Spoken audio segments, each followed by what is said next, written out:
Assalamu alaikum everybody once again. میں ہوں آپ کا مظہر Iqbal and you are watching the Kingdom of the Warrior. دوستو آج کی ویڈیو فتح اندلس کے اوپر ہماری 10ویں قسط ہے. اس قسط میں ہم خلافت موحدین کے متعلق بات کریں گے اور محمد بن تومرد کے متعلق ڈسکس کریں گے اور اس کے ساتھ جنگ عرب کے اوپر بھی کچھ بات کریں گے. یہ جنگ اندلس کے اندر مسلمانوں کے ڈوبتے ہوئے اقتدار کو بچانے کے لیے لڑی گئی تھی. محمد بن تومرد کون تھا؟ یعقوب کون تھا؟ یہ تحریک، اس کی بنیاد، اس خلافت کی بنیاد کس نے ڈالی اور کب ڈالی تھی؟ محمد بن تومرد کو مراکش سے کیوں نکالا گیا، کیوں جلا وطن کیا گیا تھا؟ موحدین کون لوگ تھے اور یہ سلطنت کس طرح آگے بڑھی تھی؟ آخر کے اوپر عیسائیوں اور خلیفہ یعقوب کے درمیان کیا معاہدہ ہوا تھا؟ معاہدوں کی خلاف ورزی، جنگ عراق اور آخر پر موحدین کا زوال. ویڈیو بنا کے بڑھنے سے قبل چینل پر نئے آنے والے دوستوں سے گزارش ہے ہمارے چینل کو سبسکرائب کر دیں اور ساتھ لگے بیل آئیکن کو بھی پریس کر دیں. Watch for more informative video like this. So let's start this video without any delay.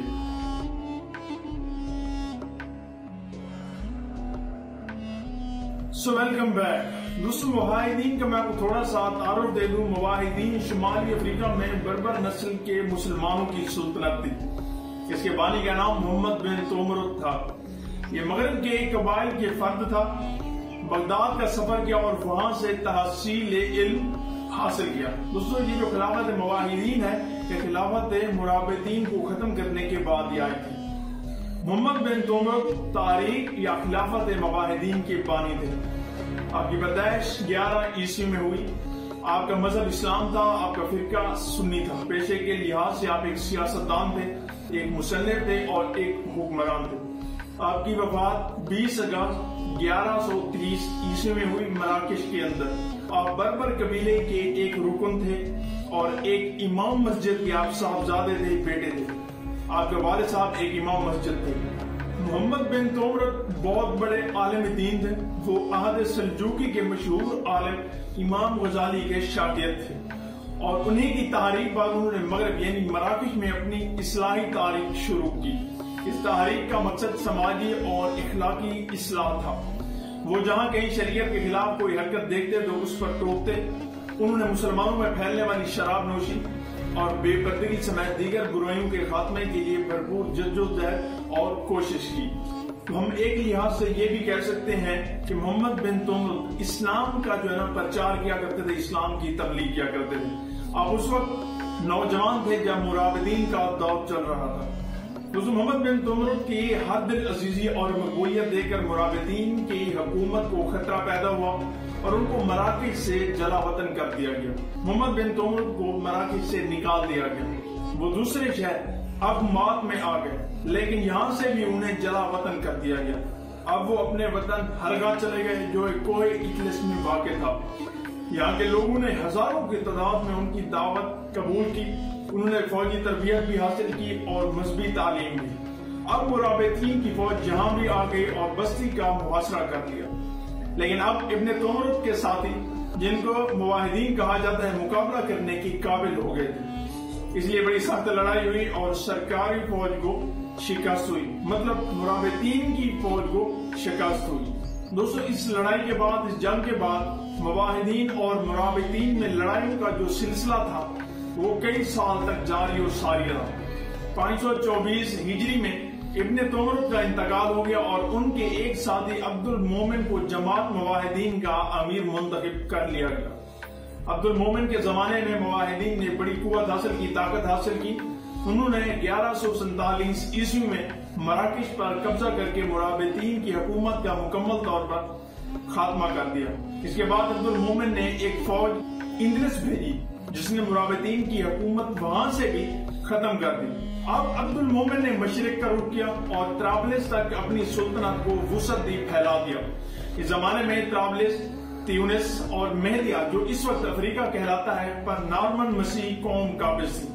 لیکن جس طرح مشرق میں نور الدین زنگی اور صلاح الدین ایوبی نے مسیح حکومت کا خاتمہ کیا، سیم بالکل اسی طرح عبد المومن نے تیونس اور طرابلس فتح کر کے مغرب میں مسیح اقتدار کا خاتمہ کر دیا.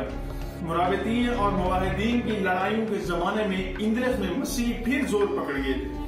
عبد المومن نے اندلس میں بھی ان کی پیش قدمی کو روکا. عبد المومن نے نور الدین زنگی کا ایک ہمسر تھا اور اس کا مسلمانوں پر اتنا ہی احسان ہے جتنا نور الدین اور اس کے جانشین صلاح الدین ایوبی کا ہے۔ عبد المومن نے جتنی وسیع حکومت قائم کی اتنی بڑی حکومت شمالی افریقہ کے کسی مسلمان نے اب تک قائم نہیں کی، اور اس کے بعد پھر اتنی بڑی حکومت قائم ہوئی۔ دوستو، عبد المومن تاریخ اسلام کا بہت بڑا حکمران ہے۔ وہ ایک معمولی انسان تھا، اس نے اپنی قابلیت سے ایک عظیم الشان سلطنت کی بنیاد ڈال دی۔ وہ شریعت کا بڑا پابند تھا اور اس نے اس کی کوشش کی کہ قرآن و سنت کے مطابق حکومت کی جائے۔ وہ علم و فن کا بھی بہت بڑا سرپرست تھا اور اس کے دور کے مشہور فلسفی ابن طفیل اور اس دور کے سب سے بڑے طبیب عبد الملک ابن زہر اس کے دربار سے وابستہ تھے، جڑے ہوئے تھے۔ دوستو، کچھ عرصے بعد عبد المومن کا انتقال ہو جاتا ہے۔ عبد المومن کے بعد موحدین کی جماعت نے اس کے بیٹے یوسف کو امیر منتخب کر لیا۔